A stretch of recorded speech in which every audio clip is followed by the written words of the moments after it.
When we read the Bible, we think it's an old book, describing things that happened unnumbered years ago.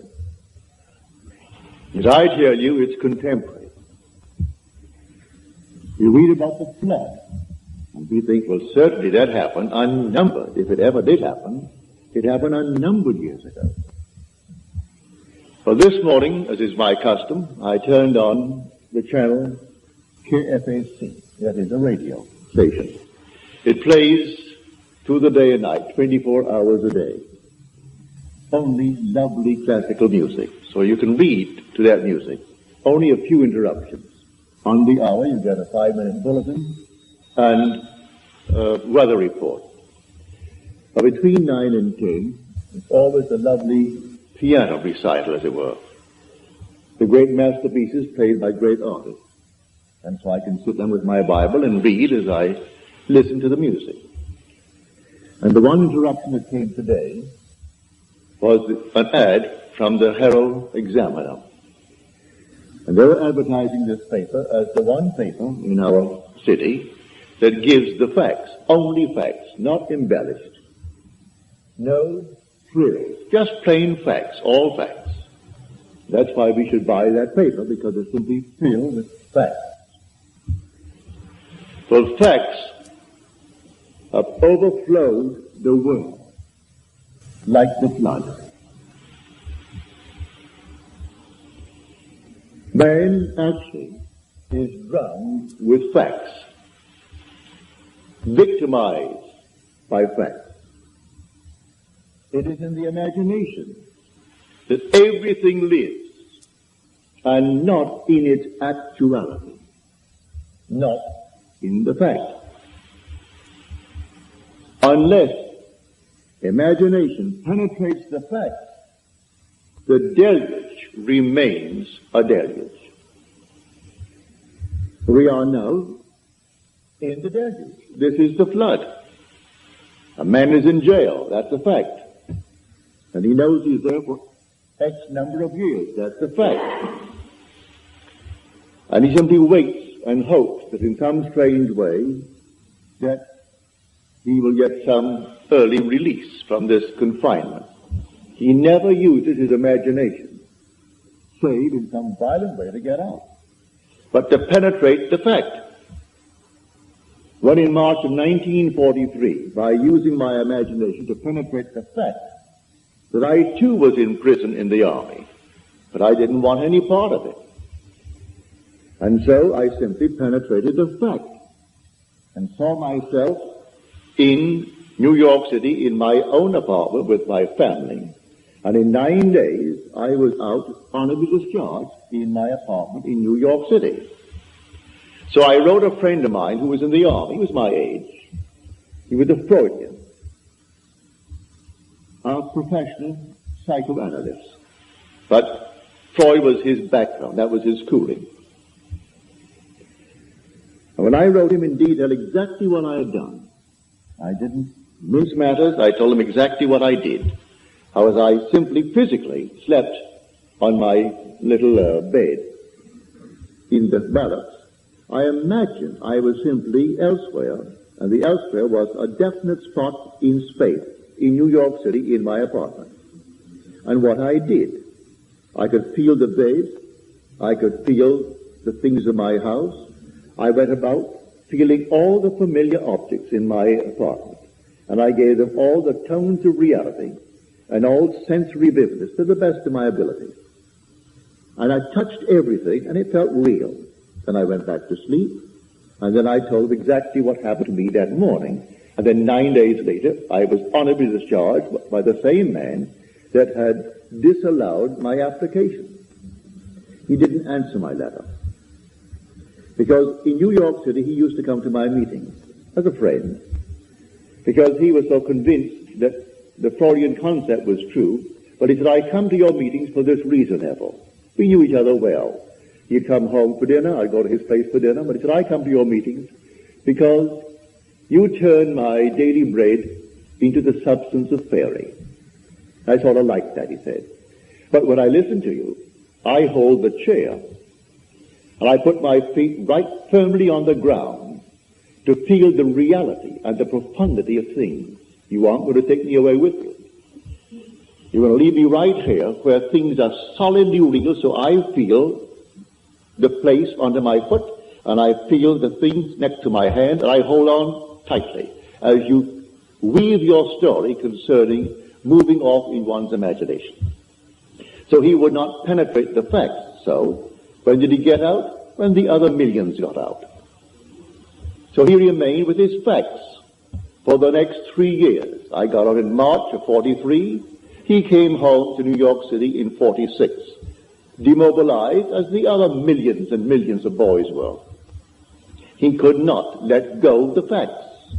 This is the flood, no other flood. This is the flood. We are drowned with facts, victimized by them.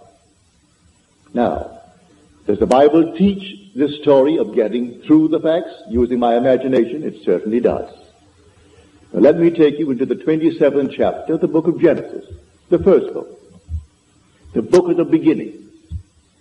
If you're not familiar with the story of Isaac and his two sons, they were twins.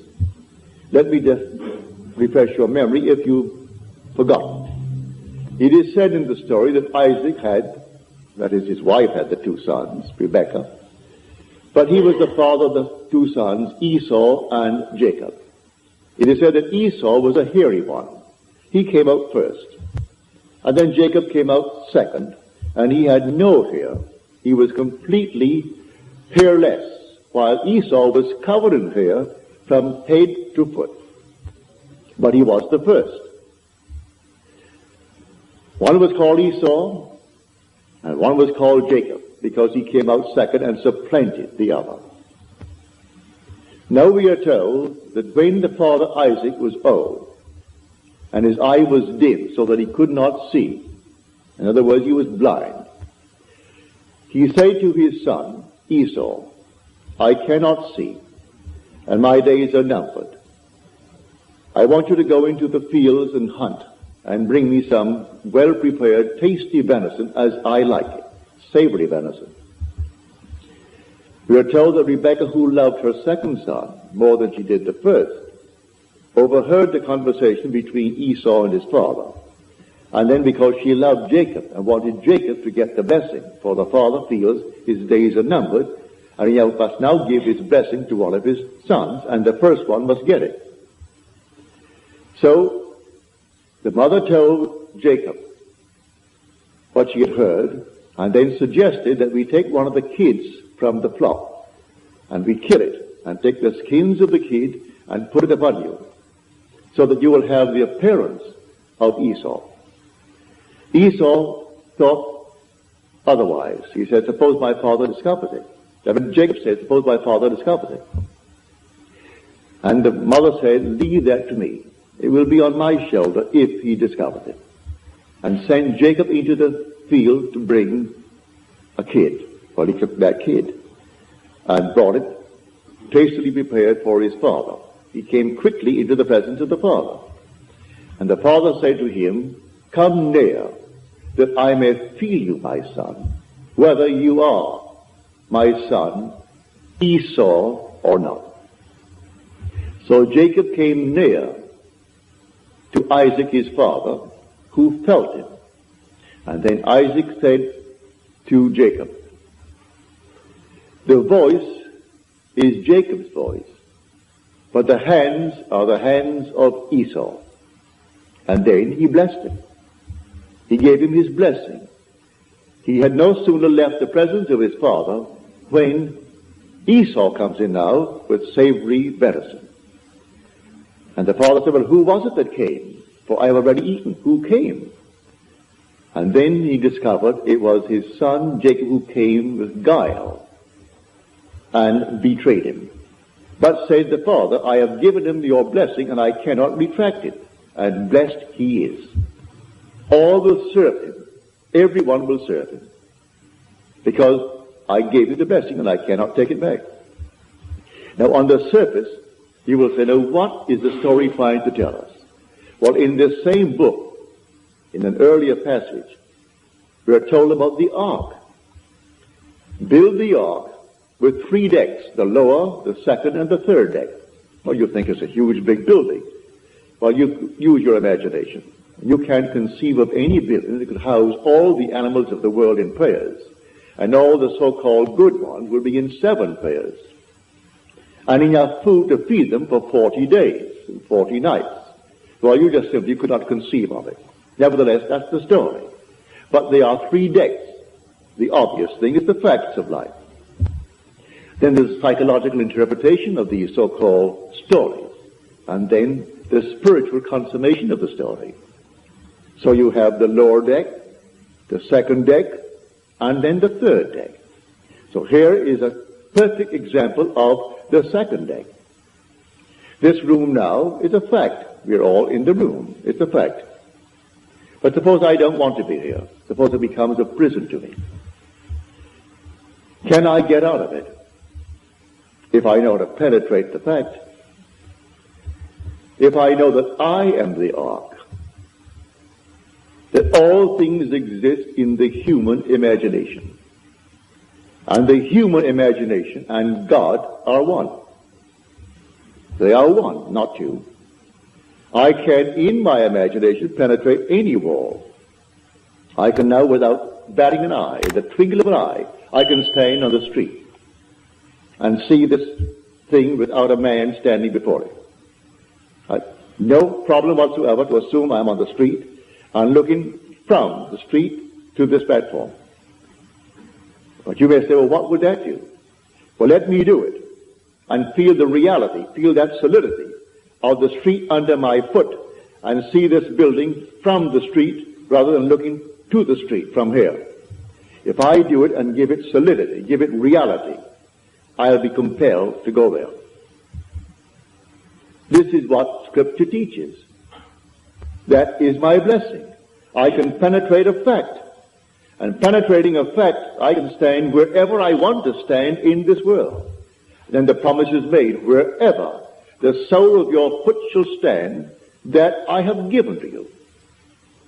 I'm not going to make you a promise and not fulfill it. I've given to you if you can stand upon it. So I actually stood upon my apartment. I actually stood upon that floor. I felt the bed. I felt everything and gave it reality.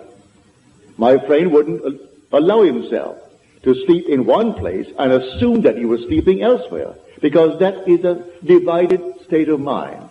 He didn't want to become a split personality, and so he wanted to be completely coordinating. Well, he was coordinated, all right, for the next 3 years, all in one little spot in his barracks. And for 3 years he couldn't get out. Because first of all, he wouldn't try it. Because I turned his daily bread into the substance of fairy. And so he did not answer my letter. I've reminded him a few times since. Why didn't you answer the letter? Well, first of all, it didn't make sense. And I don't believe, said he, that really what you did was the sole cause of your discharge. You always question it. Then I repeat it another time and tell him again what happened this time. Well, that would have happened anyway. You do it a third time. You do it the fourth time. Do you know if you did it 1,000 times, he will still say, do it once more. It will always happen as far as they're concerned. It just didn't happen because you did something. These things would have happened anyway. So why do you analyze people then? Then let things happen. We are not the creatures of circumstances, said a man who bears your name, for his first name is Israel. And Disraeli's name is simply of Israel, Benjamin Disraeli. And he said, man is not the creature of circumstances. Circumstances are the creatures of men. He knew how to create things, all in his imagination. So I said, you bear the name of Israel, but you don't apply the story of Israel. If you'd only apply it, because these things are taught us in Scripture. Scripture is not secular history. This is contemporary. It didn't happen thousands of years ago. The flood is on. And this is the flood. The whole vast world is inundated with facts, like this prominent paper. It's the evening paper, the Examiner. And they're proud of the fact they only print facts. They don't embellish it. No frills, only the facts, therefore buy the facts. Well, I can buy the facts, and they go all over the world to find frightening facts. I'm not denying that he didn't kill her. I'm not denying that he did not receive a sentence of X number of years. But when people ask anything of me, I'm not concerned about why it happened. What do you want? And I will simply apply my imagination lovingly on behalf of that request. I don't care what brought you to that state. I am here to simply get you out of the state. What do you want? All through the Bible, what do you want? He didn't condemn anyone. The woman taken in adultery, he didn't condemn. So what do you want? Go and sin no more. He didn't call the act of adultery a sin. If she called it, or they called it a sin, all right, call it a sin. Therefore, don't repeat it if you call it a sin. But sin is simply knowing what to do and not doing it. That's sinning. So if I discover what to do, to penetrate a fact, to go beyond the fact, and create a condition for myself, and dwell in it, and think from it, instead of thinking of it. For the great fallacy of the world is perpetual construction, deferred occupancy. Create and create in my mind's eye all kinds of lovely things I would like to realize, but I never occupy them. I do not penetrate the state and go right into it and give it cubic reality. But I know, and you know, and it's not difficult to understand why. The sense of touch is something we believe in more profoundly than we do in, say, the sense of sight, or the sense of hearing, or the sense of smell. I stumbled upon this one day in a dream. In my dream, I came upon this huge big pillar, a pile driven into the ocean. And the bridge that it formerly supported was gone now. Only the piles remained. And I knew I was dreaming. And I figured to myself, if I held that pile and I could touch it, and if it seemed to me solidly real, what I'm going to do, I'm going to hold on to that pile. In the dream, I know it's a dream, but I'm going to hold that pile as solidly as I can and compel myself to awake holding the pile. Well, I did. I held the pile with all of my might. And I said, now, Neville, you know you're sleeping. You know that you're dreaming now. Awake. And I awoke in the water. I'm actually holding that pile, and I'm standing up in what formerly I knew to be a dream. It ceased to be a dream. It's real. I'm in a world just as real as this. And here I am holding this enormous pile, and it's in the East Indies, not the West Indies where I was born. It was in the East Indies, a very primitive area. And then some animal came down to the beach, a strange-looking creature. And at that moment, I was panicky. And that moment of shaking emotion, and I woke on my bed in New York City. But I discovered that secret of feeling. So he said, come close, come near, that I may feel you, my son. He heard the voice. He said, your voice is the voice of Jacob. Come near, let me see really if you are Esau. And he did it by feeling. And so, lying on my bed one night, right here in Beverly Hills, many years ago, it must have been 14 or 15 years ago, I suddenly became aware that I am seeing what I shouldn't see. I am looking into the most marvelous interior of a plush hotel. It seemed that way to me. And so consciousness followed vision, and I found myself in the room. But I knew I was on the bed, so I came back to the bed. I'm still seeing the interior of this room, and I went back into that room. I came back again. I must have done it 12 or 20 times. It was fun, going into the room, and the room was just like this, real. Then I came back to the bed. Now, I said, I am now going to explore. Regardless of consequences, I am going to explore. And so I went into the room. It seemed like a room 30 by 20 from the bed. When I entered it with the decision to explore, the room closed upon me and became a third of itself. Say it became 10 by 7. And I found it was a dressing room for a huge big suite, beautifully done, but it wasn't yet occupied. It was there to be occupied, but the room at the moment, that is the suite, was not occupied. And I thought, well, now I'll go through the door. I didn't go through like some gossamer. I opened the door with my hand and I walked right through that door. I was solidly real to myself. Then I walked down the corridor. And the corridor that I walked down was intersected by the main corridor. And all the lights were on. And two ladies were coming down that corridor, the main one. But I knew this thing began as a dream. So I knew, well, all ends run true to origins. Therefore, if the origin is the dream, this is the dream. So I say to the ladies, ladies, this is the dream. This whole vast world is a dream. And then they were afraid of me. Who wouldn't be afraid of a man that suddenly appears on a place in your, I would say, walking, and tells you this whole vast world is a dream? You would think he's nuts, he's insane. And so they thought I was insane, and they got just as far as they could from me, and walked right next to the wall, duck style, one behind the other, and looking at me very suspiciously. Then I saw this object hanging from space, and it reminded me of a similar object I had seen in a friend's home in North Hollywood. So I say to them, look, see this? And I held it, and to my surprise, it isn't gossamer. This is not an after image. This is not a memory image. This is real. The thing is solid. Well, I held it, and by this time they were way down. They took one great look as they looked back at me, and then darted into the main room. And here I am standing alone, holding on to this thing. I said to myself, Neville, you know this is a dream. The origin is a dream. The end is a dream. Come on, wake up. I closed my eyes to the obvious, and I held this thing here, and I couldn't. I opened my eyes again. I'm still standing there. But how am I going to get back to my room in Beverly Hills? I didn't know what. There was no place I could go to take me back there. But I remembered, feeling is the secret. I'm holding this here now, and it's real. It's solid. I'm solid. They saw me. They heard my voice. And I walked on, and every step was solidly real as walking on here now. So I imagined that my head was on a pillow.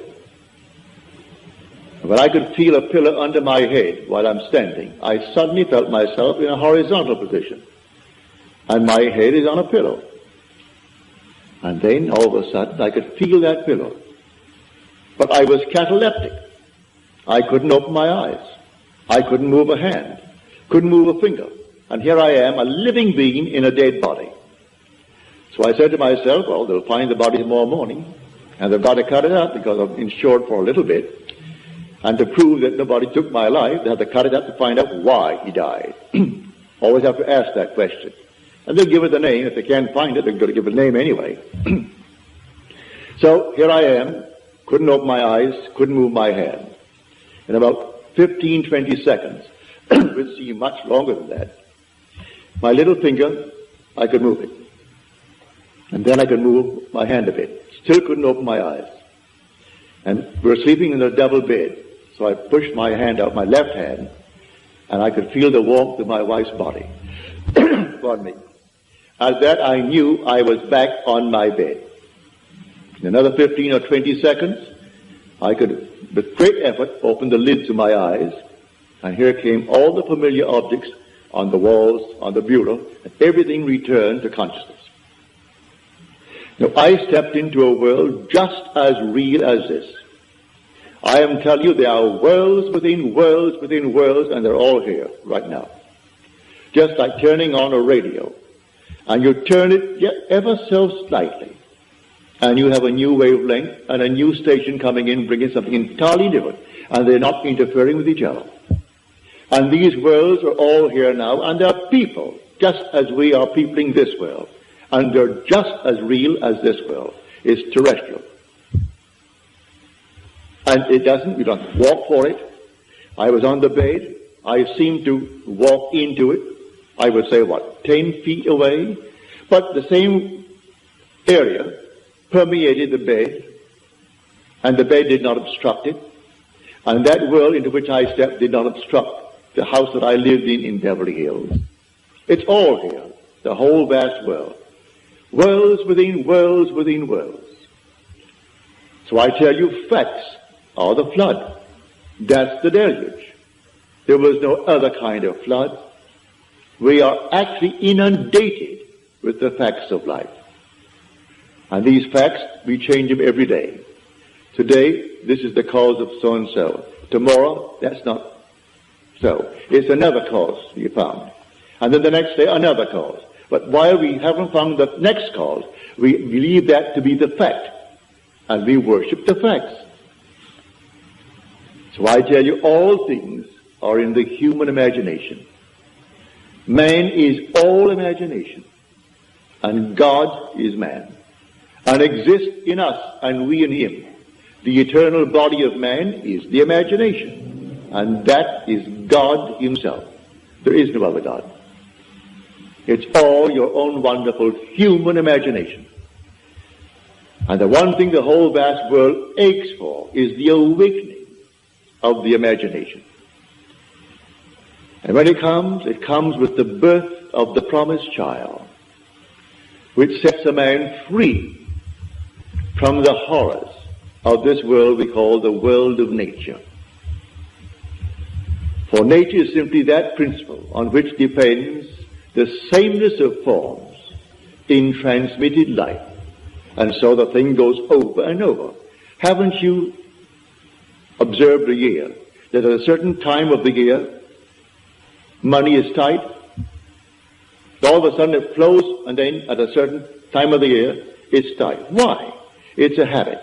It's a transmitted state. You fix that fact in your mind's eye, and if you got $50,000 today, and say it's the month of December when it's always tight, you're going to loan the money out or give it away before December comes by. So when it comes by, you're going to be tight again. It's a peculiar, I would say, slavery, this thing called nature, in the sameness of forms in transmitted life. Now, you can penetrate the fact and break it. And that's what we're here to teach. I come not to abolish the law and the prophets. I come not to abolish them, but to fulfill them. And tell you the real law. It's not washing your hands before meals, although that's a very nice, clean thing to do. It's not giving certain diets, doing this, that, and the other. He explains that the entire law is psychological. He takes one of the commandments, which is the graphic one, to show you how everything must be interpreted psychologically. He said, you have heard it said of old, you shall not commit adultery. But I say unto you, any man who looks lustfully upon a woman has already committed the act in his heart with her. But what man hasn't? What man has not violated that? So he tells you the whole thing is a psychological thing. You can't restrain the impulse because you may restrain it based upon 1,000 different reasons. Maybe you are afraid of the consequences. Maybe you are afraid that someone will find out. Maybe you're afraid of this, that, and the other. But the impulse was there, and he tells you the impulse was the act. Well, if the impulse was the act, then creative acts are imaginal. For it was an imaginal act. So I have to observe my imaginal acts. For the imaginal act is a fact. It's going to actually become a fact and then confront me. Here was a lady in San Francisco. He said, my brother, and she said to me, I think he's innocent, but I do not know the facts of the case. But he was given 6 months at hard labor. He was in the army. And I don't think my brother should get 6 months hard labor in the army. I said, you want him out? He said, certainly I do. I said, tell you what, that you may try it, so you can give all praise to yourself and not to me. You do it. But what must I do? Well, if he was out, would he come home? Oh, yes, he'd come straight to my place. All right. And if he came to your place, what would you do? Well, she said, I would throw my arms around him and kiss him. Feel him. I said, all right, do that. When you go home tonight, sit where you would normally sit, and just imagine that your brother is there, and that you have thrown your arms around him, and you're holding him and hugging him, and kissing him. The next Sunday morning, in my meeting in San Francisco, that woman could rise and tell this story. She said, I went home, and I imagine I heard the doorbell ring, and the doorbell is downstairs. I have to run down one flight of stairs to answer that door. So I heard it ring, and I ran downstairs, and I flung the doors open, and here stood my brother. I went back upstairs. There was no brother, but I did it so vividly, it was almost like a disappointment that I didn't actually see him standing there. But it seemed so real to me. Well, a few days later, she's sitting upstairs, and the doorbell rings.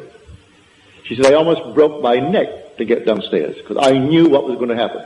And here she threw the door open. Here was her brother. And she stood up in the audience and told that story to the 1,000 who were present that Sunday morning. And they all saw. No one, I presume, would go and verify it. I trusted her implicitly. If she lied to me, well, then it's entirely up to her. But I'm convinced the whole thing was true. I don't check you. I believe you when you tell me that it happened. But the thing is to practice. We are the operant power.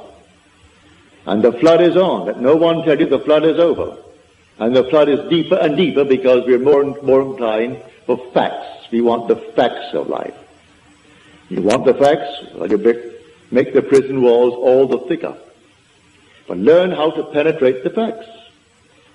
And as you penetrate the fact, you must go to a certain objective beyond the fact. What do you want now? Well, then you go into the state of the wish fulfilled. What state? The state you decide. You determine what you want in this world, and you go right into that state. And then ignore the facts. Suppose the facts now still denies what you did. It doesn't matter. Let the facts remain. They'll dissolve. They'll all dissolve because you're going to remain faithful, and you'll occupy the state. No longer are you going to construct it and not occupy it. You're going to occupy the state. And as you occupy the state, it's going to work. You can do that with a job. A friend of mine in New York City, he came from out west. He was an engineer. And he said, Neville, I want more money and I want more responsibility. I want to work for a certain firm. I said, do you know where they are? He said, yes, on Madison Avenue. They do international work. They build bridges, they build dams, they build things all over the world. And I would like a job that would send me away because I would get 3 times the salary. I said, well, I'll go to the place and see where you would sit if you got the job there. Before they send you off, you'll work in the home office first, wouldn't you? I think so. Well, go up there and just take a good look. He walked into the place, picked out the desk, picked out the place, and then he assumed when he got back home, he was seated at that desk. And that was his job, and he named the sum of money, which was a considerable sum of money. He and his wife and daughter used to come to my meetings. Within a month, he was in that job, and within 2 weeks, he was on his way to the Near East, building bridges. Unfortunately, in a way, he did not live very long. He was a young man, but in about 3 years, he was gone. Heart attack, he was gone. But he would have gone anyway, whether he was here or there. For we come on time and we go on time.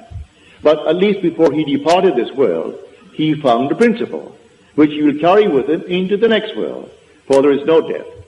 He is restored to life in a world just like this, clothed in a body just like his, only young.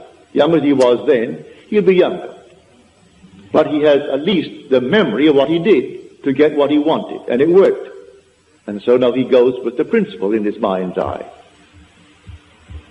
So when you tell me that your dreams, and that you in your dreams are applying this principle, like the lady tonight, she is here, she told me her dream. I asked her to write it out for me. But right in the dream, she's actually discussing with others this principle of imagining and how you imagine a certain state and you produce into this world. And that there's nothing in this world that dies. All things are restored to life. And she's carrying on this conversation in her dream. Well, to me, that's most flattering and very thrilling. When you can carry it beyond into what the world will tell you is a state where you're not in control of vision, that you are simply the slave of vision rather than its master. You don't direct it, you simply follow it. Well, she didn't follow it, she directed vision. And when you get to the point that you can direct in what they call a state called dream, where you are not supposed to be in control, you're simply the victim of your vision. But she's not the victim of her vision, she actually controlled the vision. And so the day will come, it's inevitable. We all take off the garment. But I tell you that you're going to find yourself completely restored, instantly. Not waiting for anything, instantly restored. In a terrestrial world, with problems that you have here, but you'll know how to solve them. You will solve the problems because you know the principle. So the flood is on. The whole Bible from beginning to end is contemporary. Jesus is not something that died. He is something that lives within man. He is dwelling in man. God himself came and comes into human history in the person of Jesus, in you, in me, in everyone in the world. And the day will come, you'll know it. And you are the Lord Jesus. But asleep to what you are. The day will come, you'll be completely awake to the fact that you are the Father. And then you'll know. I've been asked, why do you express it all the time? It's important, it's so important about the Father. It's the most important part of Scripture. The most important part of Scripture. Well, I can have all the power in the world and yet not know I'm God. I can have a sense of awareness where there is not a thing in the world but myself and yet not feel that I am God. But when the Father comes, and I know that I am the Father of that one and only Son of His, that I know I'm God. There's no other way to know it. If I had power that I could destroy the universe, I still wouldn't know I'm God. And if I was completely aware, as I was in 1926, when I, reading a book, it fell upon my chest. It must have been not more than 10 o'clock. I woke next morning, it's 9. And I had not turned from left to right in the entire interval, because the book was still on my chest and the light was still on my bed.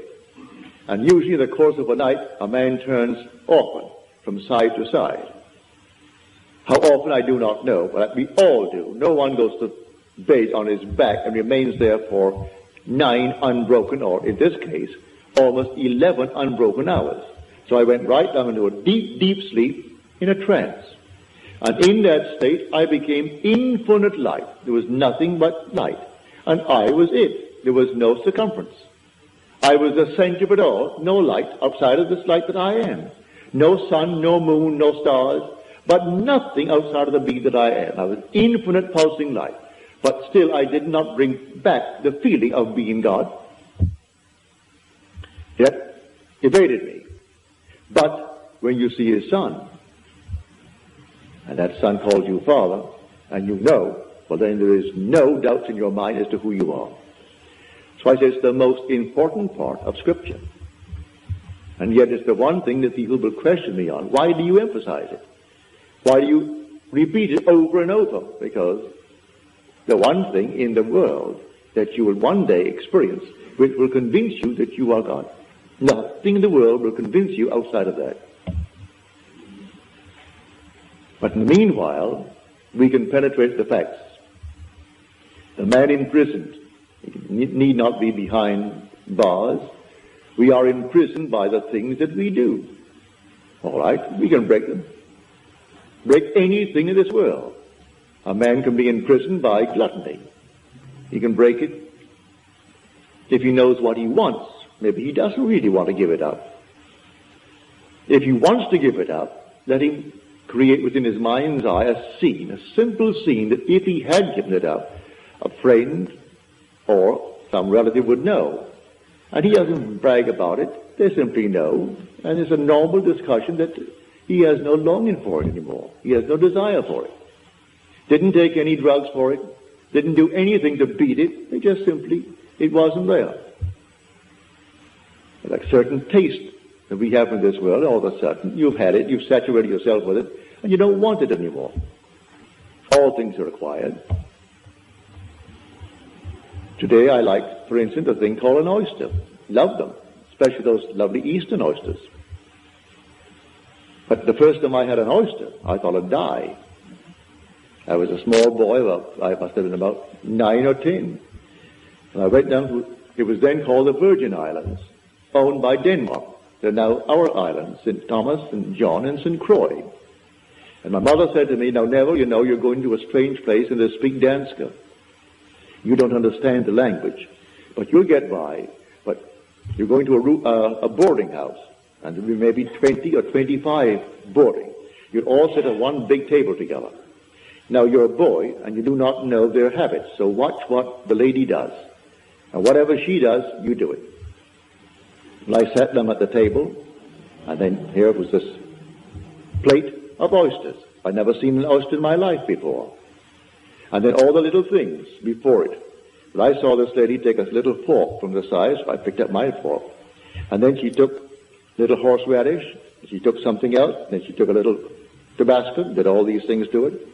Then she stuck it into this oyster and dipped it into all that she had done.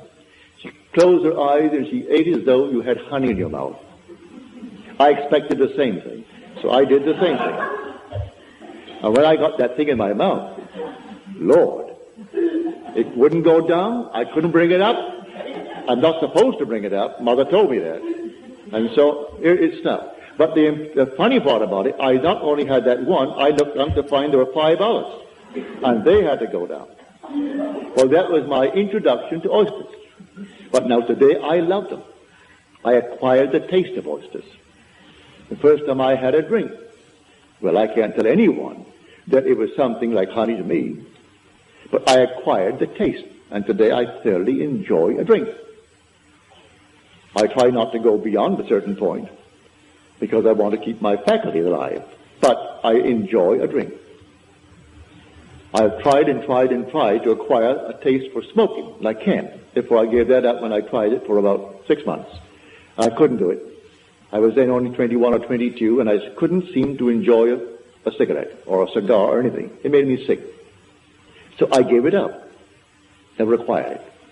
But all the other things we have acquired. You don't come into the world with these tastes. You acquire these tastes. You can acquire the taste of living in comfort.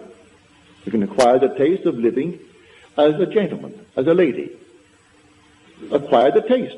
You want to actually live like a lady, live like a gentleman, with no pressure to pay the rent, no pressure to do these things. All right. Assume that you are that lady, you are that gentleman. Penetrate the facts. The facts tell you that you are not. You don't have it. Penetrate the facts and live in the state as though you had it. And may I tell you from experience, you will have it. You will actually have it. Don't ask me how. The ways and means are contained within the state that you enter. So you enter a state, and it contains all that is necessary to externalize that state. So pick out your state, a lovely state, and go right into that state and dwell in it. I call that occupying the state and thinking from it instead of thinking of it. Just as you now think from your present state with all the facts around you to anchor you into it, get into another state, all in your imagination, and the facts will appear to anchor you into that state. And the day you tire of it, you can get out of it and go into another state. You know, when you move into a new home or move into a new city, you have to actually adjust yourself to it. Well, you are the pilgrim passing through unnumbered states.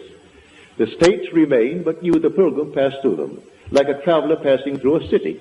The city remains, but you, the traveler, pass through it. So you go right into another city.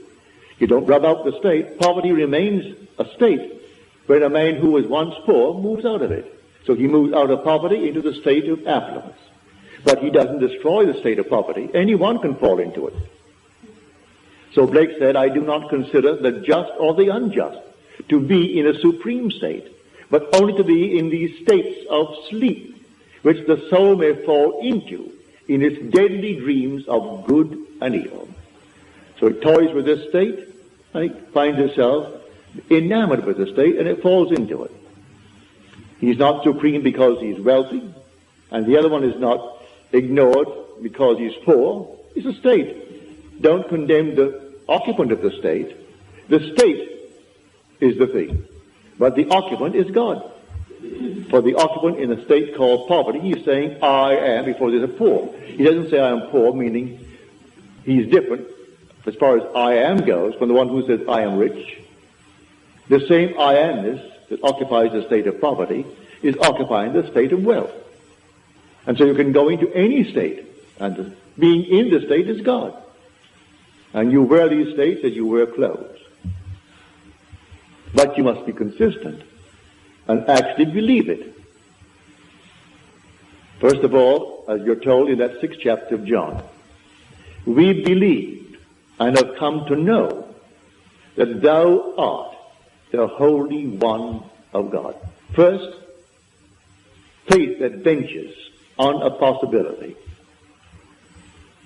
And then something more sure than faith, something steadier than faith, personal experience. You venture. That's faith. I will actually believe you now.